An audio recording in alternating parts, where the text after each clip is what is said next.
evening, everybody. My name is Sam Harrell.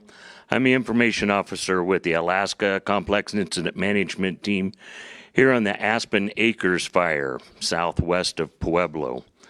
This is an informational presentation from the Alaska team. Going to have presentations from our incident meteorologist, our fire behavior analyst, and our operations chief. We also have some agency administrators here. We have, here we go, Joe Lobiondo, and I practiced that, Joe, sorry about that. Joe Lobiondo from the Colorado Division of Fire Prevention and Control. Jim Pitts, who's our agency administrator here from the U.S. Forest Service. And we'll wrap up the presentation with Jake Livingston, our incident commander for the Alaska team.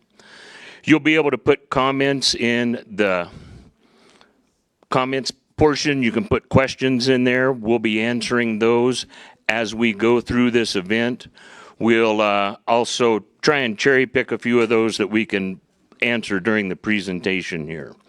So enough about me. Let's bring Sophia Adams up here, our incident meteorologist. Thank you.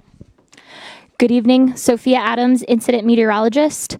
So last night we had extremely low relative humidity values, around 5 to 10%, that persisted into the early morning hours. This paired with a west-northwest wind allowed for an extreme run of the fire. We do today have a red flag warning in effect until midnight.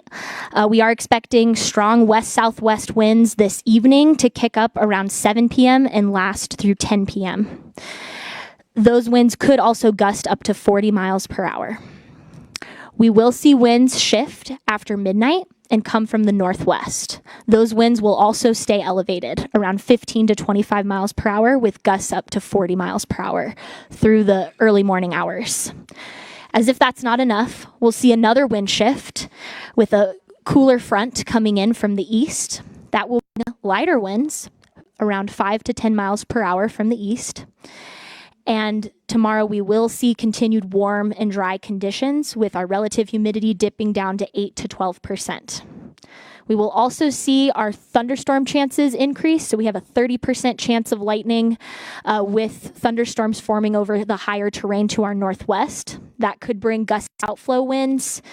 And unfortunately, those thunderstorms will not bring much precipitation with it as either.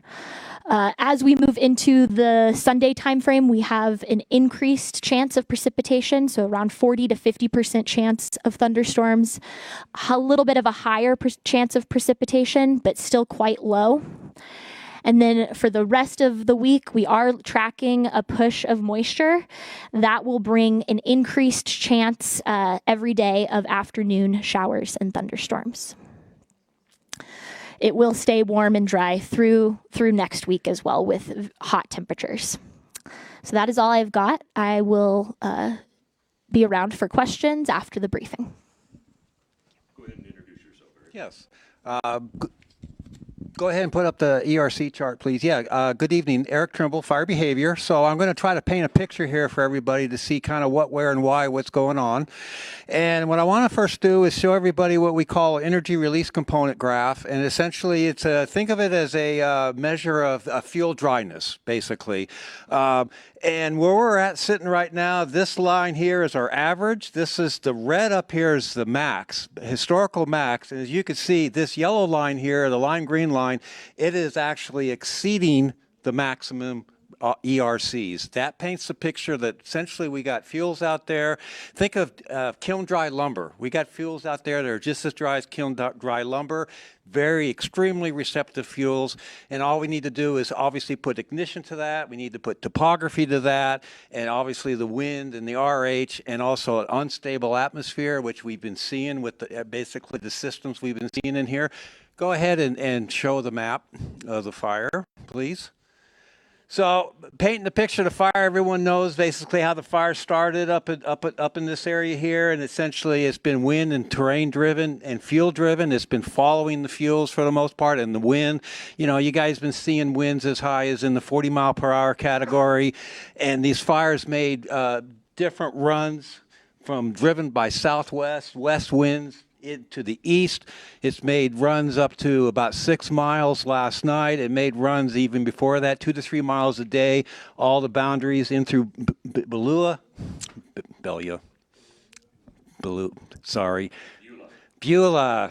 Sorry, guys. You can screw me on that one.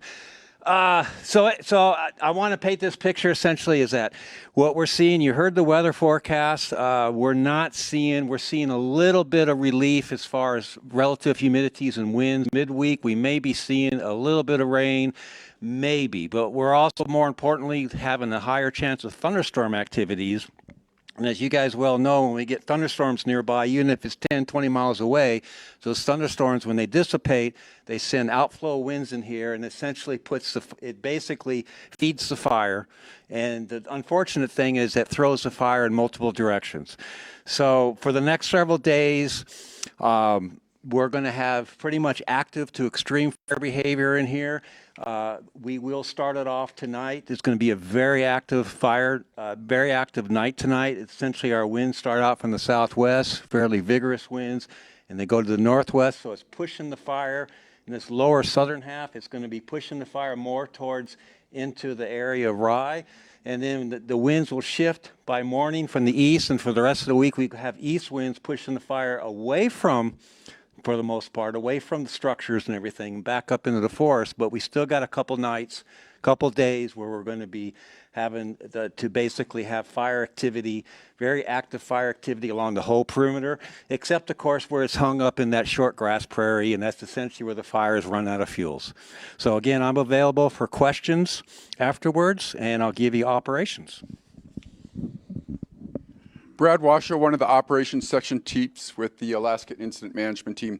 As far as our operations, we've been largely in what's called a defensive mode. So we've been responding to what the fire is doing. We haven't really been able to go offensive, and much of our work has been involved with what's called structure protection. So we have, I'd say, kind of 3 or 4 main areas where that has been the focus today, and I'd say for the most part the whole fire itself.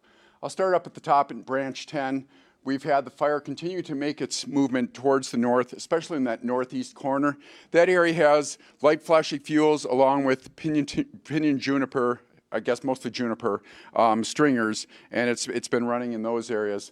Also North Creek, it's been making its way up there, and it's continued to make that move up that direction. A lot of our, how we prioritize things is, one, those values at risk, but also what both the IMET and the fire behavior analysts were talking about as far as where is that alignment with both the weather and those fuels. And we're seeing that occur on the 165 corridor, especially in the Robb Road area today. We did have fire go across there, and fire is impacting the Isabel Lake area. So that is a major concern.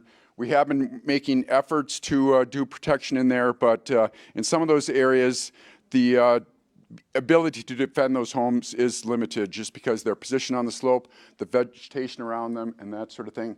But that has been a main area, and we are concerned with the way the forecast talks about, southwest going into northwest, and this whole flank along the southern portion. And this is also where we saw major movement last night, basically around the midnight hour. It came down towards Colorado City, and that continued almost till 5 o'clock in the morning. So this is another area that we're focusing on this evening and going into tomorrow. The one thing that we have going for us, we did start getting a lot of resources in today. So we're hoping yesterday we met in a small room with our night operations. Today we were actually out in the where we do our briefings with a large contingent of resources. So we're feeling a little bit better as far as not having to bring resources in on an emergency. We're getting resources positioned tonight so that we're ready to respond to what the fire does with us. And with the night operations, we fly aircraft as late as we can, but we don't fly those aircraft in the dark. So we have been having some effectiveness with Type 1 helicopters. So those are the large Black Hawk type helicopters. And we've also had some fixed wing scooper planes, CL-215s, that have been dipping out of Pueblo Reservoir and bringing water in. So they have been effective as slowing the fire, but those resources do need boots on the ground. And up until, I'd say basically today, we have not had those resources. So we are getting those in, and we are hoping to put those to work. And many of them are coming in, and we're putting them out on the fire line tonight. And that's it for operational update. You bet. Thank you, Brad. Here you go, Joe, for your comments. Yeah, good evening. Joe Lobiando with the Colorado Division of Fire Prevention and Control and agency administrator for the state on this incident.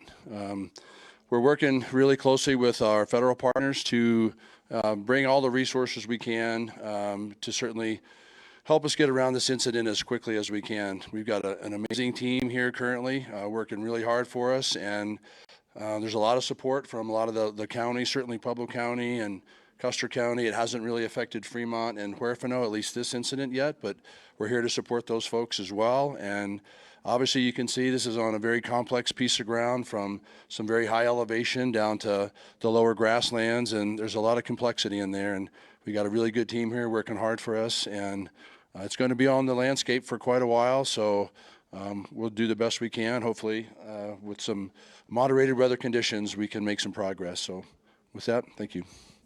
Thank you, Joe. Jim Pitts with the U.S. Forest Service. Good evening, everybody. I'm Jim Pitts. I'm the agency administrator for the Forest Service, and I'm stationed here in Pueblo, Colorado. I'd first like to take a minute just to thank all the agencies and the departments, the division, for coming down and forming one team. We've made a really good team. There's a lot of teamwork that's being put together on this, and now we got the Alaska team to keep us organized, provide some leadership, and lead us through this challenging event. As Joe mentioned, this fire is going to be with us for a long time. It's not only a large fire, it's a very complex, rugged topography, and it's going to be impacting our communities for a while. So with that, I ask for a little bit of patience, a little bit of understanding. Like I say, the team is here, we're working in cooperation, and what we really need from the people and the community is to be diligent.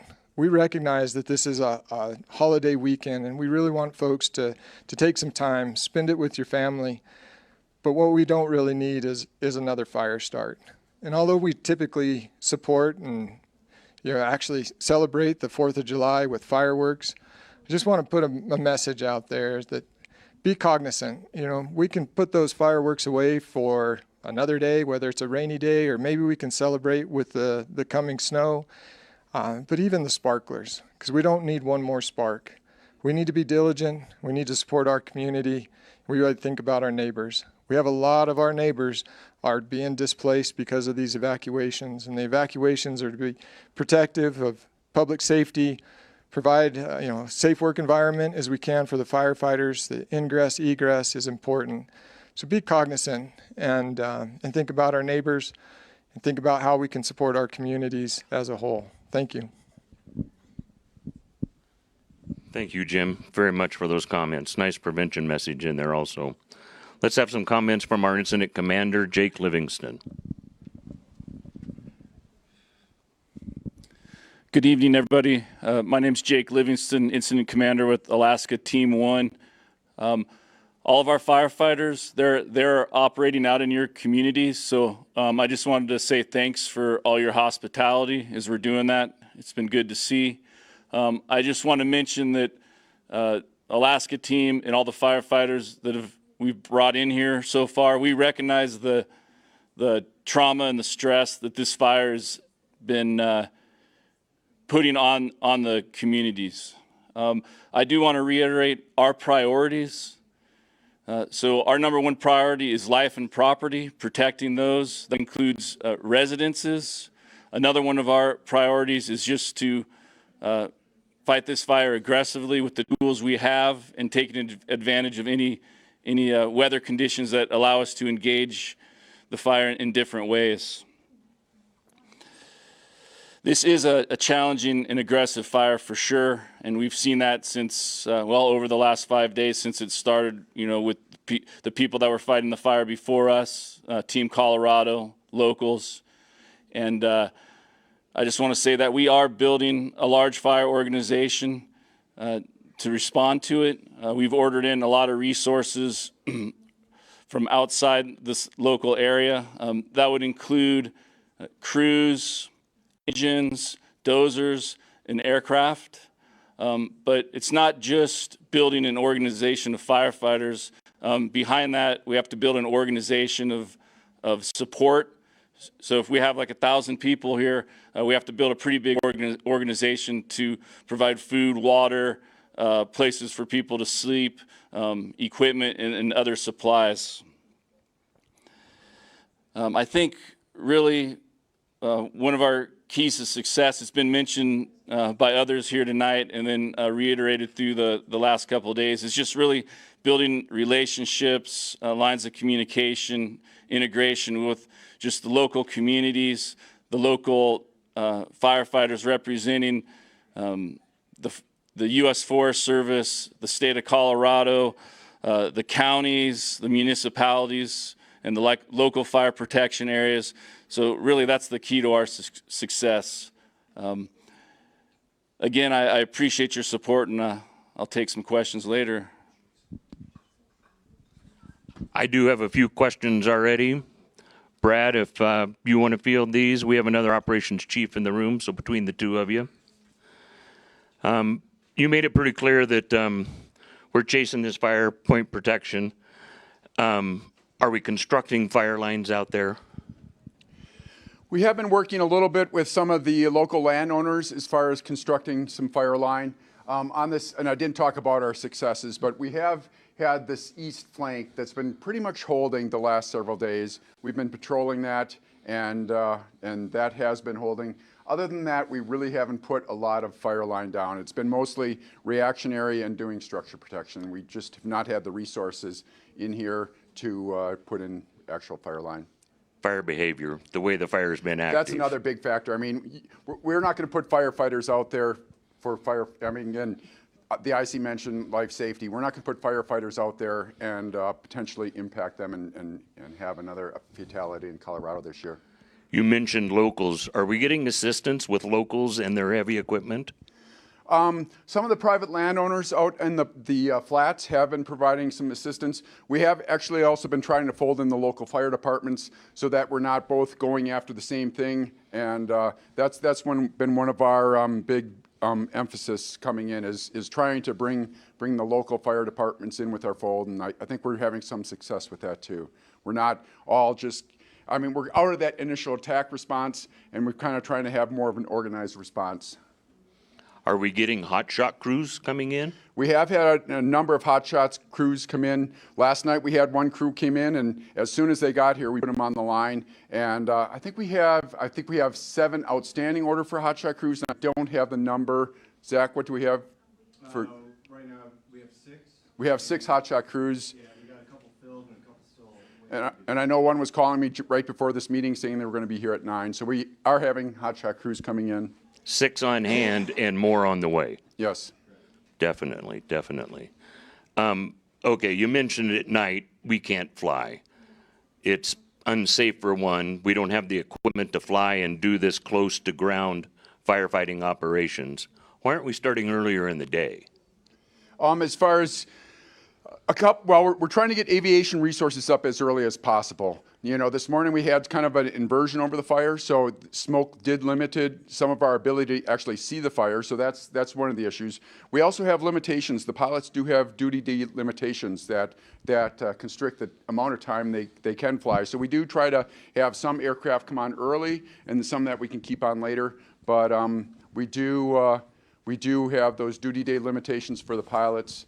And like I said, I think I believe we have four Type 1 helicopters. So the heavy helicopter, the Black Hawk type helicopters, is 3 of those, a Chinook, and then a Type 3 fixed rotor wing, so a Bell helicopter. Fire's been pretty active. It's been moving quite a bit. What does Pueblo need to be worried about? Well, I think right now our biggest concern, Pueblo, is the smoke that we're putting over Pueblo and the air quality issues. It's going to take a rare event for fire to get to Pueblo. Between the fire itself and Pueblo, you're more grassy type fuels. They're in a lot of places the grass has been grazed, so there's not a lot of fuels to carry the fire. So it would have to be a really rare event for fire to make it to Pueblo. I'm not going to say it's impossible, but I really just think the fuels out there are not going to allow for fire to get to Pueblo. We do have retardant planes responding to this, as well as water dropping helicopters. We have a contingent of 6 Type 1 helicopters now that are dropping water, supporting ground troops, firefighters on the ground. We may have gotten some in today that I'm not aware of. I thought we had 4, at least at the beginning this morning we had 4. You know, it's a shared resource for some of those other helicopters. It just depends on, you know, severity. With all the fires that are in the area in Colorado, we're IA is usually one that trumps any established fire, but sharing resources is huge. But we do, I believe, have 4 Type 1s dedicated to our fire. And with that retardant, you know, we do look at the effectiveness of retardant, and that's something that we don't want to just be putting retardant down to put retardant down. We want to ensure that that's having an effect, and talking with our air tech. So we have aircraft flying above that are kind of directing the air operation. But talking with the air tech, that retardant is effective for about 6 hours, and anything beyond that, if we can't get a resource on the ground to hold things, then we're putting retardant down as checking the fire temporarily, but eventually the fire is going to make its way through that. with the weather and the fire behavior, people are concerned about the 165 corridor. What is our plan as we're moving forward with that? I mean, we do have a good contingent out there trying to check it, and we have looked at some opportunities to put dozer line and that sort of thing in there. It has made an advancement. Again, in the Robb Road area, it has established itself on the other side, and it had initially the initial started on the other side of the 165 road. So we do have fire on the on the west side of the road, but part of it is, just again, our focus is on those structures that are in there, and we're not actually able to put fire line down to check it. Yeah. Pretty much the other question I have to address here, I'll go ahead and answer. Thank you both. Zach, thank you for your support. A lot of folks are reaching out. They want to donate items, and we really appreciate that. The firefighters that are here, the incident management team that is here, these are professional firefighters. This is our job. This is what we do. We come prepared with what we need to do this. We're supported with food and supplies. And to have donations show up on an incident, it becomes an additional management problem. To take in food that we appreciate, home-baked goods, yummy, but we really need to watch what it is we're feeding our firefighters. We have federal standards. We have national federal caterers that are here feeding our firefighters. It becomes problematic to deal with things that show up on the incident, to manage them. Please think of other places in your community that can really need your help. The evacuation centers can need your help. There's going to be some families and such that are displaced because of the damage to the homes and places across the countryside. Many of the fire departments in the more rural areas, these are volunteer fire departments that are making ends meet on a very low budget. Help the people who are in your community. Help those that need help. We're here to help your community. We've come prepared to do that. We appreciate your thoughts, but please, we really don't need your donations. Thank you so much. Share those with somebody else in the community who does need that. And another point of contention that we're dealing with is acreage. The acreage is mapped from flights that fly over the fire, and they make a snapshot of the fire. And that data is downloaded, and it's pretty much readily available because of the speed of the internet, the availability of information from the National Fire Interagency Coordination Center. This information comes out quick, but it still needs to be interpreted and looked at by experts. They're mapping the whole perimeter of the fire, and they're not considering places that are not burned. They can't track the finite edges of the perimeter as they fly over.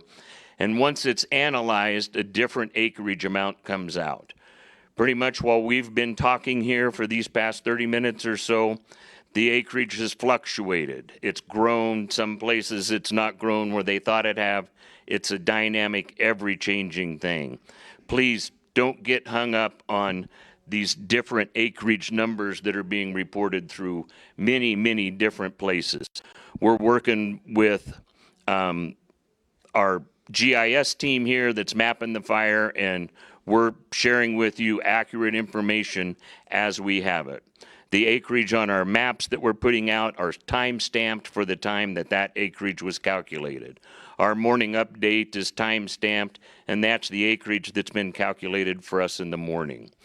It's hard to chase down acreage, so we could speak way too much about that.